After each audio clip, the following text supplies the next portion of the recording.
காஞ்சிபுரம் மாவட்டம் ஸ்ரீபெரும்புதூர் அடுத்த சேந்தமங்கலம் பகுதியில் மூதாட்டியை கொலை செய்து நகைகளை பறித்த சம்பவத்தில் கூலி தொழிலாளி ஒருவரை போலீசார் கைது செய்துள்ளனர்.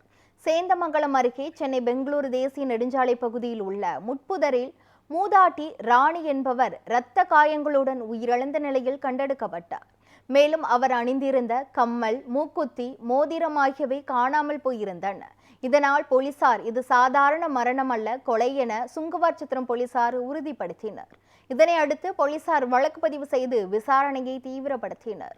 அப்போது சுங்குவார்சத்திரத்தில் உள்ள சுகன் ஜுவல்லரி நகை கடையில் சந்தேகத்திற்குரிய நபர் ஒருவர் தங்க நகை அடமானம் வைக்க வந்துள்ளதாக போலீசாருக்கு தகவல் கிடைத்தது. உடனடியாக அங்கு விரைந்த போலீசார் அந்த நபரை விசாரித்த போது அவர் தொடர்ந்து முன்னுக்கும் பின்னும் முரணாக பதில்களை அளித்துள்ளார்.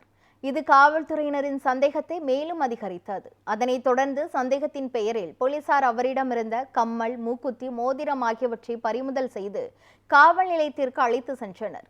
தொடர்ந்து அவரிடம் மேற்கொண்ட தீவிர விசாரணையில் அவர் பாப்பாங்கொள்ளி பகுதியைச் சேர்ந்த கூலி தொழிலாளி முருகன் என்பது தெரிய வந்தது. மேலும் மூதாட்டி ராணியை கொலை செய்ததாகவும் ஒப்புக்கொண்டார். மேலும் கடன் தொல்லை அதிகரித்ததால் மன உளைச்சலில் இருந்ததாகவும், மன அழுத்தத்தால் பாதையில் தனியாக நடந்து சென்ற ராணியிடம் நகைகளை கேட்டதாகவும் கூறினார்.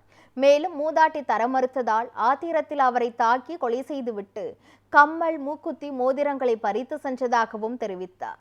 இதனைத் தொடர்ந்து போலீசார் முருகன் மீது வழக்கு பதிவு செய்து நீதிமன்றத்தில் ஆஜர்படுத்தி சிறையில் அடைத்தனர்.